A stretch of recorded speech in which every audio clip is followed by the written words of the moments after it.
Hello दोस्तों, यदि किसी व्यक्ति को रिकरेंट यानी बार बार लूज मोशंस हो रहे हैं तो क्या चीज़ें उनको ऐसी करनी चाहिए जिससे उनकी प्रॉब्लम एक तो कम हो और यदि लूज मोशंस हो तो मैनेज करना थोड़ा इजी हो जाए।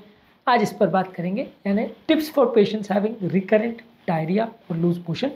बहुत ही कॉमन इशू है, बहुत ज़्यादा लोग को होता है, मैनेज करना आपसे आप में एक बड़ा इशू हो जाता है। आज ये सारे टिप्स हम आपको देंगे। इसके लिए क्या डाइट रखना चाहिए उस पर हमने सेपरेट वीडियोस किए जो कि आप हमारे चैनल पर देख सकते हैं। कॉन्स्टिपेशन के लिए क्या डाइट रखना चाहिए वो भी हमने डिस्कस किया अलग अलग वीडियोस में। आज ओवरऑल जनरल टिप्स पर बात करेंगे for patients with recurrent diarrhoea. Topic पर जाने से पहले जो लोग हमारे चैनल पर नए हैं उन्हें रिक्वेस्ट करूँगा कि चैनल को सब्सक्राइब करें, वीडियोज़ को लाइक करें, शेयर करें, फॉलो करें, कमेंट करें, पूरा देखें।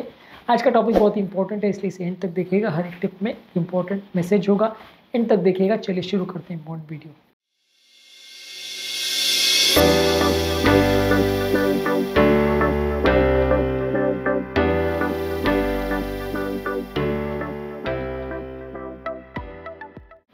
सबसे पहले ज़रूरी है कि अगर किसी व्यक्ति को रिकरेंट डायरिया हो रहा है तो उसका कारण ढूंढना आवश्यक है। रिकरेंट डायरिया मतलब एक बार डायरिया हुआ तो किसी इन्फेक्शन की वजह से हो गया, एक बार डायरिया हुआ तो कोई स्पेसिफिक इशू हो सकता है। बार बार डायरिया हो रहा है तो कारण देखना आवश्यक है, क्योंकि इस तरह के पेशेंट्स में अगर बार बार डायरिया हो रहा है तो कोई रिकरेंट इन्फेक्शन हो रहा है या कोई न्यूट्रिशनल प्रॉब्लम है या किसी चीज़ से एलर्जी हो रही है। कुछ तो स्पेसिफिक कारण होना चाहिए जिससे आपको लूज मोशन हो रहा है, तो वो कारण ढूंढना ज़रूरी है और ट्रीटमेंट स्ट्रैटेजी उस पर डिपेंड करेगी।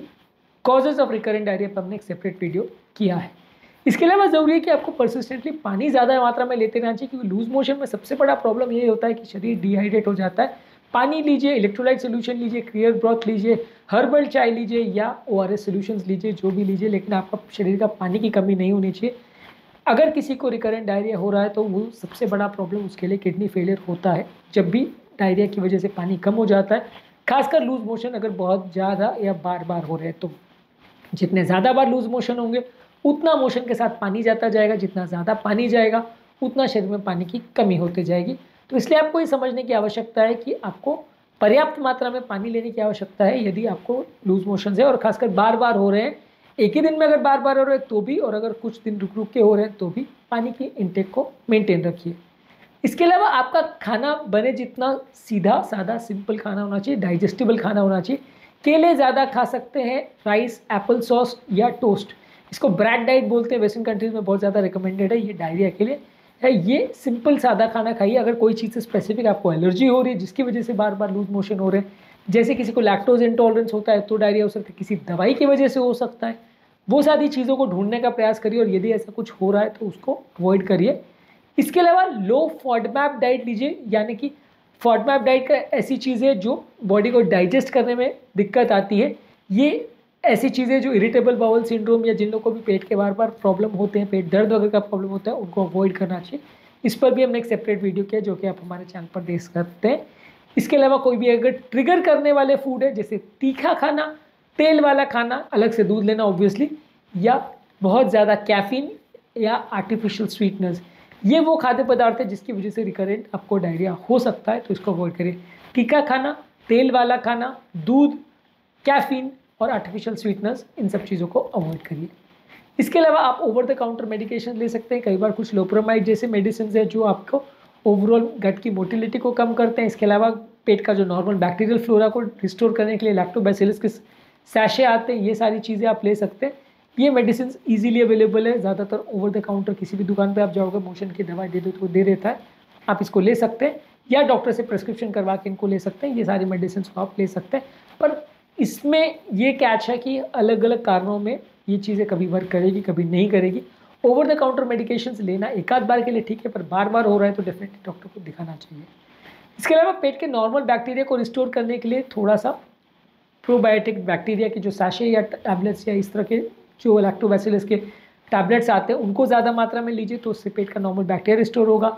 इसके अलावा दही, सोरक्लॉट, किमची जैसे फर्मेंटेड फूड प्रोडक्ट्स हैं जिनको लेने से पेट का नॉर्मल फ्लोरा रिस्टोर होता है, उनको ज़्यादा रखिए। ये सारी चीज़ों से डायरिया या लूज मोशन के चांसेस कम होंगे। गट फ्लोरा के लिए क्या क्या चीज़ें कर सकते हैं और क्या इसकी इंपॉर्टेंस है, इस पर हमने सेपरेट वीडियोस किए हैं जो कि आप हमारे चैनल पर देख सकते हैं। इसके अलावा मानसिक तनाव भी कम रखिए। मानसिक तनाव के इफेक्ट से भी कुछ लोगों को लूज मोशन हो सकते हैं। यदि मेंटल स्ट्रेस बहुत ज़्यादा है तो yoga, meditation, deep breathing exercise ये सब करके मानसिक तनाव को कम करिए। इससे भी आपको रिकरेंट लूज मोशन में फ़ायदा मिलेगा। कुछ अगर ऐसी मेडिसिन चल रही है जिसके साइड इफेक्ट से डायरिया हो रहा है, जैसे एंटीबायोटिक्स है या कोई स्टूल सॉफ्टनिंग एजेंट्स है, आपको पता नहीं है लेकिन उससे अगर लूज मोशन का प्रॉब्लम है, कुछ ब्लड थिनर्स खासकर क्लोपिडोग्रेल के साइड इफेक्ट में डायरिया मेंशन्ड है, कई पेशेंट्स मैंने देखे हैं जिनको क्लोपिडोग्रेल से डायरिया हुआ है, तो वैसे चीज़ों को भी थोड़ा डिस्कस करिए। कई बार मेडिसिन के साइड इफेक्ट से डायरिया हो सकता है, उसे थोड़ा ध्यान रखना ज़रूरी है। इसके अलावा अगर बार बार लूज मोशन हो रहे हैं तो रिकरेंट आपको डॉक्टर से मिलना आवश्यक है, डॉक्टर को दिखाना ज़रूरत है, क्योंकि कारण ढूंढना ज़रूरी है। अगर एक आध बार हो रहा है तो वो छोटा इशू हो सकता है, पर बार बार हो रहा है तो डेफिनेटली कुछ सीरियस प्रॉब्लम हो सकती है, तो डॉक्टर को दिखाना आवश्यक है। डॉक्टर आपकी मदद करेंगे प्रॉब्लम को सॉर्ट आउट करने में, और सही समय पर सही ट्रीटमेंट करने से फ़ायदा मिलेगा। इसके अलावा कोई अगर अंडरलाइंग बीमारी है जैसे coeliac disease, inflammatory bowel disease, gastrointestinal infections या फूड इंटॉलरेंसेस, ये कॉमन कॉजेज़ हो सकते हैं रिकरेंट डायरिया के, तो इनको एड्रेस करिए। ये सारी चीज़ों को प्रॉपर्ली ट्रीट करने से कई बार रिकरेंट लूज मोशन का प्रॉब्लम है तो ठीक हो सकता है। इसके अलावा खुद की हाइजीन का भी प्रॉपर ध्यान रखिए। कई लोग प्रॉपर हाथ पाँव की सफाई का ध्यान नहीं रखते, प्रॉपर नहाते नहीं है, बाथरूम वगैरह को यूज़ करने के बाद हाथ को सोप सोल्यूशन से साफ़ नहीं करते हैं, उससे भी बार बार मुंह में कीटाणु जाते रहते हैं, फूड पॉइजनिंग हो सकती है, इससे भी आपको लूज मोशन बार बार हो सकते हैं। तो साफ़ सफाई और हाइजीन का भी विशेष ध्यान रखिए, ये भी एक इंपॉर्टेंट कारण हो सकता है रिकरेंट लूज मोशन के लिए। आज के टॉपिक में हमने बात करी रिकरेंट डायरिया वाले पेशेंट्स के लिए क्या टिप्स या क्या इंपॉर्टेंट उनके लिए नुस्खे हैं, इस पर बात करी। उम्मीद करूँगा कि आज के टॉपिक में कुछ नया जानने को मिला होगा। जो लोग हमारे चैनल पर नए हैं उन्हें रिक्वेस्ट करूँगा कि चैनल को सब्सक्राइब करें, वीडियोज़ को लाइक करें, शेयर करें, फॉलो करें, कमेंट करें, पूरी देखिए। Thank you.